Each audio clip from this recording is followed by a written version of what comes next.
Assalamualaikum warahmatullahi wabarakatuh. Saya Syahril dengan NIM 2011020010. Mata kuliah Ilmu dan Budaya Minangkabau, dosen Muhammad Nasir, SSMA. Materi yang dibahas yaitu tentang pelestarian tradisi. Pengertian, tujuan, objek pelestarian tradisi Minangkabau. 1. Pelestarian tradisi. Pelestarian tradisi adalah upaya pelindungan, pengembangan, dan pemanfaatan suatu kebiasaan dari kelompok masyarakat pendukung kebudayaan yang penyebaran dan pewarisannya berlangsung secara turun-temurun. Pelestarian tradisi terbagi menjadi 3 lagi, yaitu pelindungan adalah upaya pencegah dan penanggulangan yang dapat menimbulkan kerusakan, kerugian, atau kepunahan kebudayaan yang berkaitan dengan bidang tradisi berupa ide atau gagasan, perilaku, dan karya budaya termasuk harkat dan martabat serta hak budaya yang diakibatkan oleh perbuatan manusia ataupun proses alam.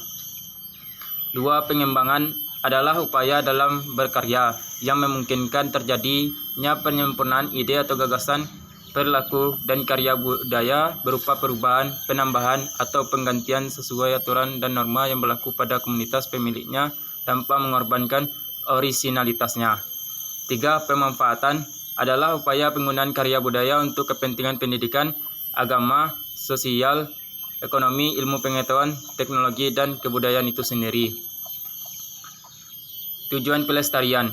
1. Meningkatkan peran aktif pemerintah daerah, provinsi, dan pemerintah daerah, kabupaten atau kota dalam melaksanakan pelestarian tradisi. 2. Memberdayakan peran serta masyarakat dalam pelestarian tradisi. 3. Memfasilitasi pelaksanaan pelestarian tradisi yang berkembang di masyarakat. Dan keempat, membantu penyelesaian masalah yang berhubungan dengan pelestarian tradisi. Objek pelestarian. 1. Upacara tradisional. 2. Cerita rakyat. 3. Permainan rakyat. 4. Ungkapan tradisional. 5. Pengobatan tradisional. 6. Makan dan minuman tradisional. 7. Organisasi sosial. 8. Arsitektur tradisional. 9. Pakaian tradisional. 10. Peralatan hidup. Dan 11. Senjata tradisional. Pelestarian tradisi. Menerima dan melanjutkan tradisi yang tidak bertentangan dengan Islam. 1. Akikah adalah upacara adat yang merupakan pelaksanaan sunnah Rasulullah SAW. Semua anak bayi tergadai dengan akikahnya yang pada ketujuh disembelih hewan kambing, diberi nama dan dicukur rambutnya.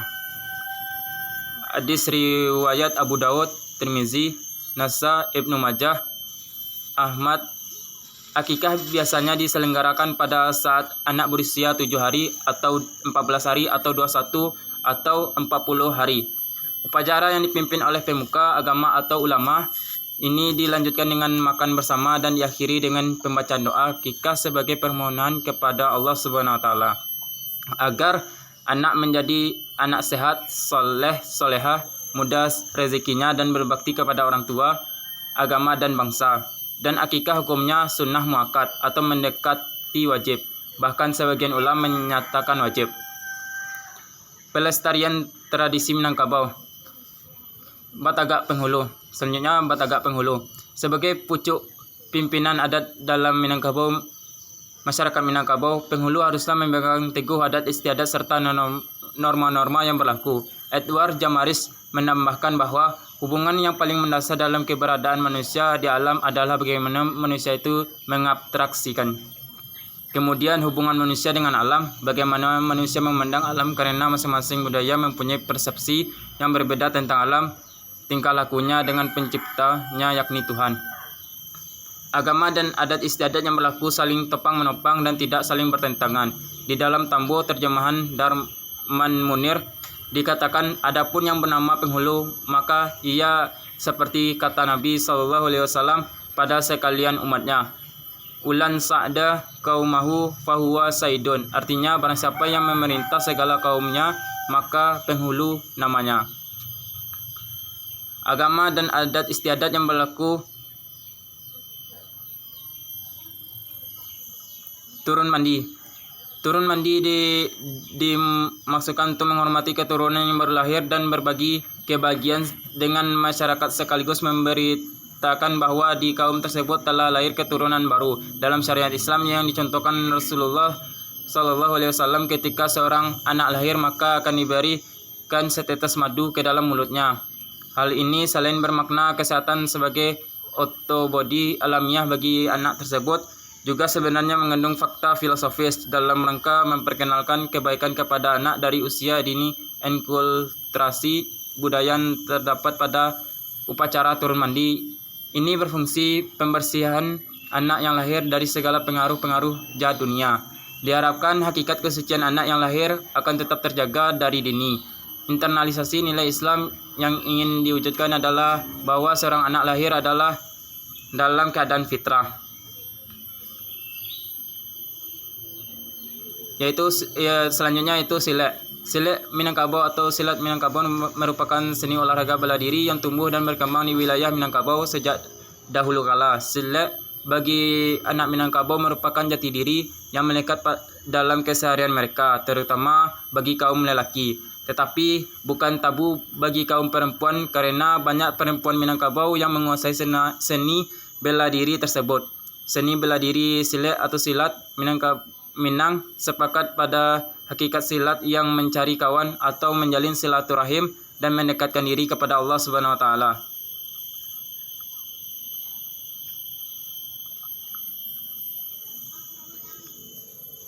Silat membumi di Minangkabau karena ia benar-benar tumbuh dari akar dan tradisi yang selalu bersifat pada alam terkembang menjadi guru. Tapi kini silat Minangkabau tak luput dari siraman hawa globalisasi.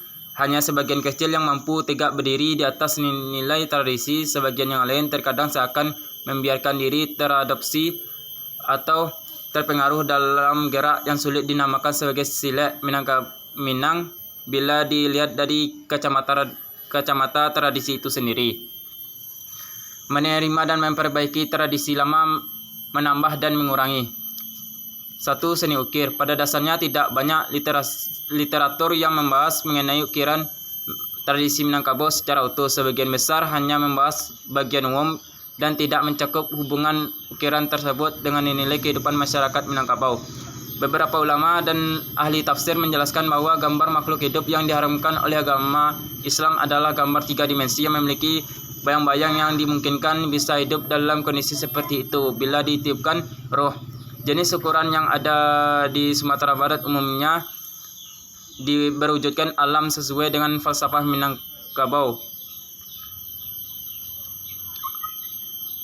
Menerima dan memperbaiki tradisi lama, menambah dan mengurangi. Bermakna di mana alam diciptakan dengan sempurna dan di dalamnya terdapat banyak contoh pengajaran yang baik. Masyarakat Minangkabau mencoba untuk hidup selaras dengan alam lingkungannya. Dinamis dan terdapat hubungan timbal balik sehingga setiap karya seni yang dihasilkan selalu mencoba mengambil dari alam dan menyelaraskan dengan lingkungan yang ada. Sedangkan adat bersandi syarak bersandi kitabullah bermakna adat orang Minangkabau bersandarkan kepada syariat, syariat bersandarkan kepada kitabullah atau kitab Allah. Contoh seni ukir Minangkabau adalah itiak pulang patang. Tingkah laku berjalan beriringan dengan serasi, teratur, tertib, bersahabat, kompak, dan bersama dipilih oleh masyarakat Minangkabau sebagai contoh dalam menjalani kehidupan.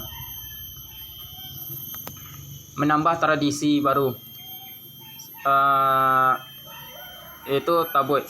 Upacara tabuik atau lazim juga disebut dengan batabuik, pesta tabuik. Sebagaimana diketahui merupakan salah satu tradisi yang dimiliki oleh masyarakat Pariaman. Kota Tabuik berasal dari bahasa Arab yakni At-Tabut yang oleh orang Pariaman Minangkabau disebut dengan Tabuik.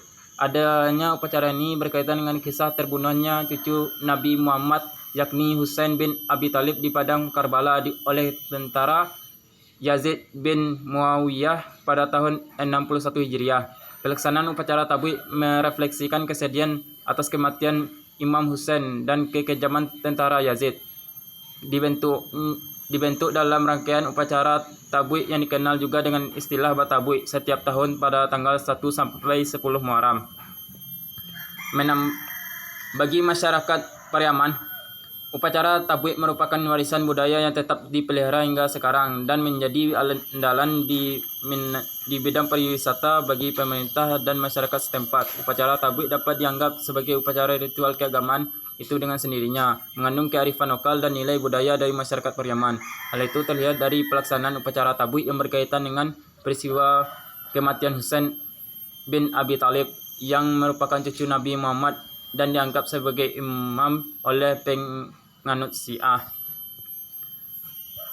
Yang kedua, Balimau. Balimau merupakan tradisi yang istimewa bagi masyarakat Minangkabau dalam menyambut bulan suci Ramadan. Acara dilaksanakan sehari menjelang masuknya bulan puasa.